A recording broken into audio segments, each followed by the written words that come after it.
In a world where egos clash harder than fists and legacies are built and shattered in a single night, two warriors step into the light. This isn't the ring. Not yet. This is something far more volatile, far more raw. This is the Netflix stage, and the air is thick with a tension you could cut with a knife.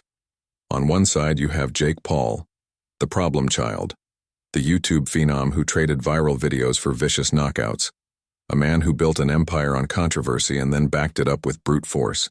He's silenced doubters with every thunderous punch, every shocking victory, every headline he's dominated. He's the outsider who crashed the party and now wants to own the whole damn house. He's walked a path no one could have predicted, leaving a trail of defeated opponents and shattered expectations in his wake. Love him or hate him, you can't ignore him. He represents a new era, a digital age gladiator who understands that the fight outside the ring is just as important as the one inside it. He's calculated, he's a showman, and he's dangerously confident. And across from him, staring him down with the cold, unblinking eyes of a predator, sits Gervonta Tank Davis, a name that rings out with the echo of pure power. Tank wasn't born with a silver spoon or a YouTube subscriber count. He was born from the unforgiving streets of Baltimore, forged in the fires of adversity. His power isn't just trained, it's innate, a God-given gift of destruction that lives in his fists, especially that explosive left hand. He's a boxing purist's dream and a fighter's worst nightmare. His confidence isn't for show, it's an unshakable belief in his own ability to end any fight, at any moment. He carries the weight of his city on his shoulders, fighting not just for titles, but for a legacy carved from grit, heart, and undeniable skill. He is the guardian of the old guard, the embodiment of boxing's brutal and beautiful tradition.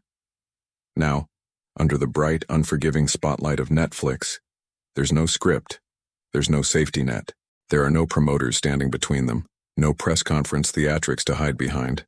It's just truth, pure tension, and two men, each a king in his own right, ready to verbally and psychologically dismantle each other. This isn't just another interview. It's a storm, brewing and waiting to erupt. It's a clash of worlds, a collision of ideologies, the new media maverick versus the street-hardened champion. You can feel the energy crackling from the moment they sit down. It's in the way they look at each other, or rather, through each other. Jake, leaning forward, eager, a smirk playing on his lips, ready to launch his verbal jabs, to get under Tank's skin, to play the mental game he's mastered. He knows this is his arena too. The war of words. He starts by questioning Tank's resume, poking at the quality of his opponents, suggesting that his fearsome reputation is built on carefully selected fights. He calls himself the bigger draw, the one bringing the eyes, the money, the attention to the sport. He's not just claiming to be a fighter, he's claiming to be the business of fighting. But Tank is a different animal. He doesn't flinch. He doesn't rise to the bait. Not at first, he just sits there coiled like a spring, absorbing it all. His silence is louder than Jake's taunts. It's a heavy, menacing silence that promises retribution. And when he finally speaks, his voice is low, calm but laced with a chilling certainty. He doesn't need to shout. He doesn't need to perform. He speaks of the reality of the ring, a place where follower counts and pay-per-view numbers mean nothing. A place where the only thing that matters is the power in your hands and the will in your heart. He dismisses Jake's boxing career as a circus act, a gimmick. He reminds him that there are levels to this game, and that he, Gervonta Davis, resides at the very top, a peak that Jake can only dream of reaching. The conversation is a masterclass in psychological warfare. Jake tries to paint Tank as one-dimensional, a power puncher with no plan B. He brings up his own size advantage, his reach, his improving technique. He talks about his fight with Anderson Silva, a legendary striker, and how he proved his mettle. He's trying to plant seeds of doubt, not just in the minds of the audience, but in Tank's own mind. He's a promoter at heart, selling a narrative where he is the inevitable victor, the one who will expose the king. He's relentless, chipping away, looking for a crack in that ironclad armor. He frames this as more than a fight. It's a crusade to legitimize his entire career and upend the boxing establishment. Tank's response is brutal in its simplicity. He doesn't debate statistics or dissect past fights. He brings it back to the basics, to the primal truth of combat. He looks Jake dead in the eye and talks about pain. He talks about what it feels like to be hit by someone with true world championship power. Not an aging MMA fighter, not a basketball player, but a thoroughbred knockout artist in his absolute prime. He describes it as a feeling Jake has never experienced, a shock to the system that no amount of training or bravado can prepare you for. He's not just threatening a loss, he's promising a violent education. He speaks of the difference between playing boxing and living boxing. For Tank, the ring is a sacred space, and he sees Jake as a tourist who has overstayed his welcome. The tension escalates. The host tries to steer the conversation, but it's like trying to redirect two freight trains on a collision course. They start talking over each other. Jake's bravado gets louder, more animated. He's standing up, gesturing wildly, his voice rising. He's trying to dominate the space, to physically impose his will. He's accusing Tank of being afraid, of ducking the real challenges, of hiding behind his record.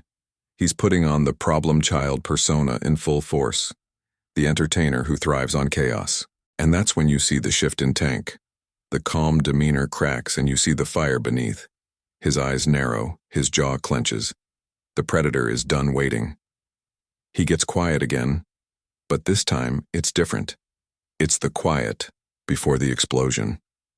He tells Jake in no uncertain terms that his mouth is writing checks his body can't cash. He warns him that this isn't a game, that there are real consequences in the ring, and that he's about to learn a lesson he'll never forget.